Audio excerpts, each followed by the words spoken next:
sejarah pengusiran Yahudi Bani Qainuqa dari Madinah. Nabi Muhammad SAW dan kaum muslimin beroleh kemenangan besar pada Perang Badar yang terjadi di pertengahan bulan Ramadan tahun kedua Hijriah. Kemenangan itu tentu saja mengokohkan posisi kaum muslimin di kancah perpolitikan Jazirah Arab.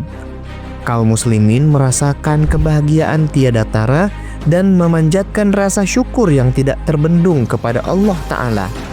Bagaimana tidak, dalam Perang Badar, Allah menurunkan pertolongannya berupa datangnya pasukan malaikat secara bergelombang untuk membantu pasukan muslimin, yang ketika itu jumlahnya jauh lebih sedikit daripada musuh mereka. Ketika Nabi Muhammad SAW dan pasukan muslimin pulang ke Madinah, mereka disambut meriah. Namun dalam momen penuh kebahagiaan itu, ada saja orang-orang yang mengacaukannya. Nabi Muhammad mendapat informasi tentang gelagat kaum Yahudi Bani Qainuqa yang tidak mau lagi menghormati perjanjian yang termaktub dalam Piagam Madinah. Sejak awal, Nabi Muhammad menerima kekuasaan politik di kota Madinah dan menempati posisi sebagai pemimpin tertinggi. Beliau mengikat dan mengokohkan perjanjian dengan kaum Yahudi yang menetap di sekitar Madinah. Mereka adalah Yahudi Bani Qainuqa, Yahudi Bani Nadir, dan Yahudi Bani Quraizoh. Perjanjian ini diikat untuk mengokohkan hubungan bertetangga baik dan supaya kaum Yahudi tidak bersekongkol dengan kaum kafir lainnya untuk menyerang kaum muslimin.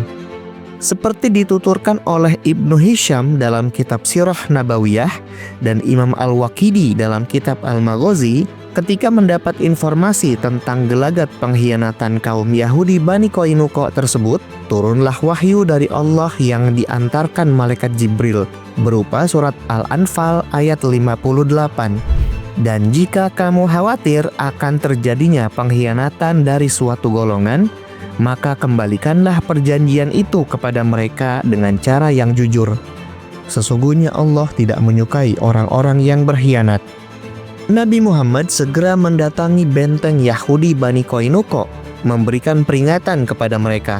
Di sana beliau berkata kepada orang-orang Yahudi itu seperti dituturkan oleh Ibnu Hisham, "Wahai seluruh orang Yahudi, takutlah kepada Allah yang telah menurunkan hukuman kepada orang-orang Quraisy. Masuk Islamlah kalian, karena kalian telah mengetahui bahwa aku adalah Nabi yang diutus. Hal ini dan perjanjian Allah kepada kalian dapati di dalam kitab suci kalian sendiri." Bukannya merenung dan bertaubat, kaum Yahudi malah menjawab seruan Nabi Muhammad dengan nada songong. "Hai Muhammad, apakah kau kira kami lemah sehingga kau dapat mengalahkan kami dengan mudah? Kau jangan sok kuat. Kemarin kau hanya menghadapi kaum yang tidak punya pengetahuan tentang perang sedikit pun, sehingga tidak heran kalau kau menang dari mereka. Demi Allah, jika kami memenangimu, kau pasti tahu bahwa kami adalah orang-orang terkuat." Nah, kesombongan itu, dengan ungkapan yang songong itu, nyatalah tertutup sudah hati kaum Yahudi Bani Qainuqa tersebut. Seruan Nabi Muhammad jadi tidak mendapati titik temu. Pembicaraan jadi deadlock. Sebagai kepala pemerintahan, Nabi Muhammad belum mengambil tindakan tegas apa-apa setelah itu. Tapi kaum Yahudi sendirilah yang membawa malapetaka kepada dirinya. Tak lama setelah pembicaraan antara Nabi Muhammad dengan kaum Yahudi Bani Qainuqa itu, terjadilah sebuah tragedi memilukan. Pada suatu hari, salah seorang wanita muslimah, istri dari seorang sahabat Ansor, pergi ke tukang emas di pasar Bani Qainuqa. Orang-orang Yahudi Bani Qainuqa ini cukup terkenal sebagai pengrajin logam mulia. Karenanya, kesanalah wanita muslimah ini menuju. Ketika dia sedang duduk untuk menunggu pesanannya selesai, datanglah seorang lelaki Yahudi yang isi kepalanya cuma iseng dan gemar membuat prank kepada orang lain. Diam-diam dia menyangkutkan bagian bawah hijab muslimah ini, sehingga ketika si muslimah ini bangkit berdiri, terjatuhlah dia dan tersingkaplah auratnya, sehingga terlihat oleh seisi pasar. Semua orang menertawakannya, betapa malu tiada terperi dirasakannya. Seorang lelaki muslimah merasa terpanggil untuk membela kehormatan wanita muslimah itu. Dia menyerang lelaki Yahudi bodoh tadi dan membunuhnya.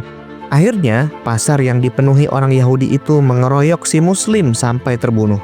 Sebuah tragedi yang berawal dari keisengan belaka. Segera setelah mendapat kabar tentang apa yang terjadi, Nabi Muhammad menghimpun pasukan dan memimpinnya untuk mengepung benteng Yahudi Bani Qainuqa. Pasukan Muslimin telah membulatkan tekad untuk berjihad melawan kaum Yahudi. Pengepungan pun segera digelar. Ternyata tidak seperti sesumbar mereka sebelumnya. Yahudi Bani Qainuqa tidak berani keluar benteng untuk menghadapi pasukan Muslimin. Mereka ketakutan dan berlindung di balik tembok-tembok benteng mereka yang tebal. 15 hari lamanya pasukan Muslimin mengepung benteng Bani Qainuqa sejak bulan Syawal hingga memasuki bulan Zulqa'dah tahun kedua Hijriah. Ketika Nabi Muhammad dan pasukan Muslimin sedang sibuk mengepung Bani Qainuqa, ada orang yang ribut kasak-kusuk di sekitar Nabi. Dia adalah gembong munafik, Abdullah bin Ubay bin Salul. Sudah sejak lama dia menjadi sekutu bagi Bani Qainuqa, dan bahkan dia juga mengungkapkan jasa-jasa Bani Qainuqa yang menjadi pelindungnya ketika pada masa jahiliyah berbagai perang suku pecah di Madinah. Dengan gusar, Abdullah bin Ubay bin Salul mendatangi Nabi Muhammad dan meminta supaya Bani Qainuqa dibebaskan. Nabi Muhammad tidak mau melayaninya dan berpaling darinya. Tetapi gembong munafik ini tidak mau menyerah dan terus mendatangi Nabi Muhammad. Bahkan dia sampai merengek-rengek dengan menarik-narik saku baju zirah Nabi. "Wahai Muhammad, perlakukanlah rekan-rekanku itu dengan baik," katanya. Sementara tangannya menarik-narik baju zirah Nabi. Beliau tentu saja merasa tidak nyaman dengan perlakuan ini. "Lepaskanlah aku," perintah beliau. "Aku tidak akan melepaskanmu sampai kau memperlakukan mereka dengan baik. 4.000 baju besi dan 300 pasukan mereka telah melindungiku pada perang Al-Hadaid dan perang Bu'ath dari orang berkulit merah dan orang berkulit hitam. Dan sekarang kau hendak menghabisi mereka dalam suatu pagi. Wahai Muhammad, aku adalah orang yang sangat mengkhawatirkan terjadinya bencana," kata Abdullah bin Ubay bin Salul seperti dituturkan oleh Imam Al-Waqidi. Nabi Muhammad akhirnya memutuskan Yahudi Bani Qainuqa harus diusir dari Madinah. Mereka diberi waktu 3 hari untuk mengemasi barang-barang mereka sekedar sebagai bekal perjalanan. Segala aset dan harta benda mereka wajib ditinggalkan di benteng mereka sebab telah menjadi harta ghanimah atau rampasan perang. Abdullah bin Ubay bin Salul tetap tidak terima keputusan Nabi Muhammad tersebut.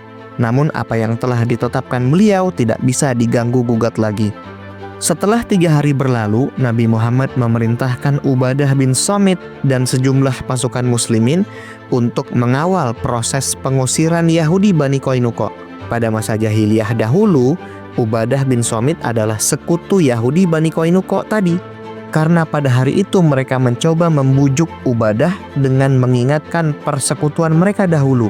Ia menjawab bahwa ia telah membatalkan persekutuan itu ketika ia masuk Islam dan memberikan loyalitasnya hanya kepada Nabi Muhammad SAW.